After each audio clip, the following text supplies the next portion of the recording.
G'day subscribers, today we're going to talk about cables, adverts, upgrades and distributors. This is Trevor, the new apprentice shop dog. I hope he works out because he's a lot of work. You're with Jules Knight on Jive Talking Garage.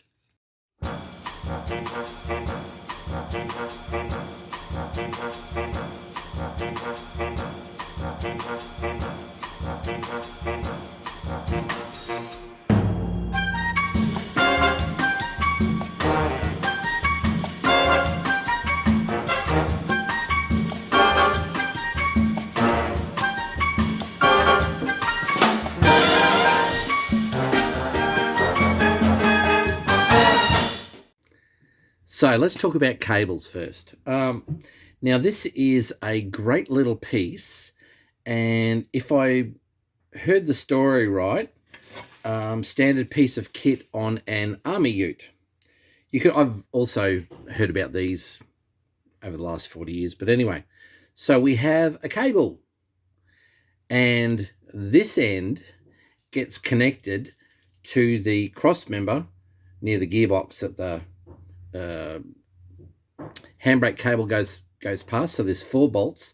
So this one bolt takes the part of one of those bolts, and this cable then goes all the way through and has a 3-inch bolt on the end, and it goes through the bell housing where it attaches on an engine mount.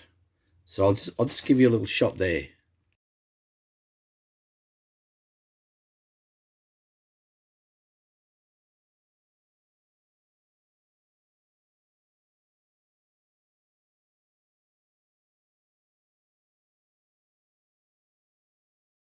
Okay, so what the purpose of this is in the event of an emergency stop, this is basically attached to the body of the car. So that cross member that goes underneath the gearbox. So it's anchored here. So given the car is moving that way, in the event of emergency stop, this is holding the gearbox and therefore also the motor, because they're bolted together as one unit, is holding it back. So therefore the motor and gearbox don't move forward, and therefore the fan doesn't go into the radiator. So this is a handy little piece of kit. Now you'll just find that there's a piece of cable and 2 eyelets either side. Now little job I had to do on this one, I had to go get them. This one came with this U bracket here, but not the clevis pin. So I paid like $3 for the clevis pin. So that was, pretty easy. Then I just put, a washer and a cotter pin through it. And then on this side of it, because this one takes a bigger size bolt, I did all sorts of things, trying to make a bracket and a few other bits and pieces, trying to bend the bracket, trying to bend some steel.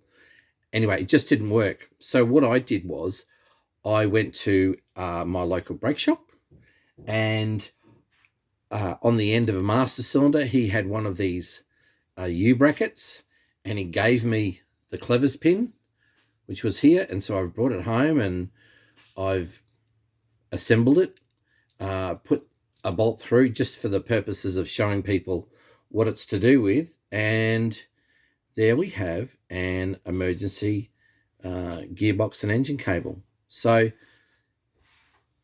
I'm pretty happy with that. So that job's done. Now shall we talk about upgrades? Now I must say, for my FJ, when I bought it, like that's the horn button, and people can see it's orange and it's been literally sunburned around here. So it's not great, but it just so happens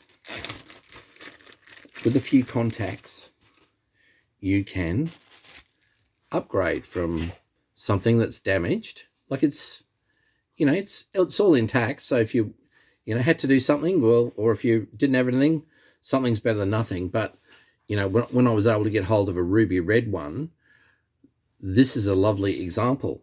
But on close examination, you can see, oh, it might have a little scratch there. It might have this, it might have that. So what you've got to do is to cut a new surface on the plastic. And one of the gentle abrasives that you can use is toothpaste and a rag. So I'm not talking about putting it on a buffer or anything like that. I'm just talking about getting a nice cold soft drink, sitting on your back steps, have some toothpaste and a couple of rags. One rag for application, so wax on, wax off. So toothpaste goes on with one rag, and then you're using the other rag to wipe it off. Now, the horn button on my ute although it was better than that, I was able to get hold of a really good one, like an 8 out of 10. And I went to WG Plastics and I said, oh, look, is there anything that you can do with this? And that's exactly what the owner said to me. He said, I'll go home and do that. And I said, well, I'd prefer to actually pay you guys to do it because I don't want to stuff it up. So he just got a girl to sit down and she just spent some time with it. And at the end of it, it came out as a 10 out of 10. So I'll be doing that with mine. And I will end up having a really nice ruby red horn button for it that I can use when I'm driving the car or gymkhaning or anything like that. Now, with utes and panel vans, you need to be able to hold the spare tire in. So this is what I'm going to use on mine, because where my spare wheel well is, I can't use that because that's where my fuel tank is. So what I'll be doing is I will be MIG welding a nut into the side of the cargo area, and at the appropriate place for my tire, I'll be actually putting that brace in place, and then where the normal hole goes through there, well, that's where I'll be putting the bolt, because at the moment all they've got is a piece of booker rod going through there, and there's just a hole in the cargo panel, and I'm not really happy about that. So I think it could be done in a much more professional fashion. So it was fine. Now, advertising. And to top it off, there are stamps out at the moment with Holdens on them. And in this instance, something was sent to me, and Australia Post wouldn't even dare to put a stamp, their stamping machine, on a Holden stamp. So I'll be keeping those and putting them away. But what came with them is some advertising. So it's really important for a display to add a bit of colour and so on. And when I saw some of the bits and pieces that were for sale at the time, I've grabbed the old types of books, and also the advertising of the day. So from my perspective, I liked all the old things, and the old advertising as such, and the colour that it comes with, and just look at all that type of thing. Just looks fantastic. I love it anyway. So my job is to keep that all nice and tidy and clean, and be able to have a decent display in my car. Now, 3 more things. 3. Recently, it was my birthday. So my daughter was good enough. She did a lot of hunting about, and she bought me that book. Now, I know that's the first production model, so it's body number 6. It's got number 1 on it, and that's always been the case. It used to be when people would see the old number one, when they were getting it off Holden's or whatever, they'd see the body number 6 on there, and they would just, oh, just keep that to yourself, will you? However, yeah, sure, it's body 6, but it's the first production car. Now, I thought that's a lovely book, Australians on the Road by Pedro Davis. So nice book. So that was thanks to Georgia. Now, what Nathan did was Nathan created a sticker for me for the back of the FJ, and I just thought that is pretty cool. So that'll be going on the FJ when the FJ comes out. So that was just a lovely gesture from Nathan to do something for Jive Talking and make it so individual. Now, let's talk about distributors. Now, I've shown people the distributor that mine came with, and mine was a blue one. So it's a later model distributor, blue, Bosch, same dog, different eyebrows. It's just a different model and whatever. This is a BR41 with a 6-volt condenser put on it. Now,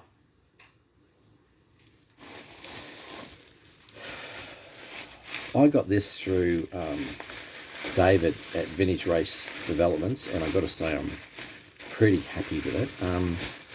So this will actually go very well with my generator, starter motor when it's done, regulator box and so on, and it'll all look the part. But you can actually see the finish that they actually put into these jobs, and I've got to tell you, it's outstanding. They even go so far as to put little stickers on there, which is original.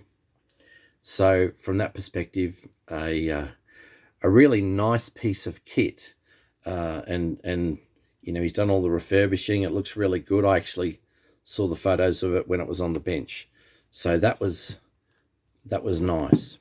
Now, some of the other things you can do for your FJ. So obviously I will be, when I'm refurbishing mine, putting it out with as many restored bits and pieces as you can. Now, this is the colour of the electrical tape for the wiring harness. Now, originally they would be a cotton covered loom, which was made by Disco, which was just down the road from Holden's before Holden's actually bought Disco. Disco also made the spark plugs, the AC46s and so on. But that's the colour. So that's that. So they're originally a cotton loom, but then later on, gearing up for the 1956 FE introduction, they started producing, well, FEs were plastic. So they started making plastic wiring harnesses. So I've been able to get one for my ute. We've had them for my friends' cars. And plastic's so much more reliable. I actually got one for my FJ. My FJ should have one because it was being made alongside the FE, being in mine's in the last 70. My buddy's in the last 20. And one of the other things I got more recently was the Smith, Sons and Reese oil pressure gauge. So I have to work out what I'm going to be doing with all of mine. So generators, we've got 2 generators for 2 engines now, which is really good. And I'll be preparing my engine soon. I'll be giving it a paint. And so it'll be ready to have the distributor installed and probably a startup on the stand as well. So we might even cover that too after it's had a tune-up. But as you can see, we've been a little bit busy in the Jive Talking garage. I haven't been too prevalent with videos, so I'm a bit slack on that perspective. But I've been chasing work and stuff like that. So I've been busy. I've been very, very busy. So, and that gives you an idea from what I was saying before of the of the brackets I was trying to make. You know, that one didn't survive, hence why it was really good to go down to see Michael at the local brake shop and get one that was already made. So today we've talked about the emergency brake cable, we've talked about advertising, we've talked about some nice little FJ gifts from my kids, which is lovely.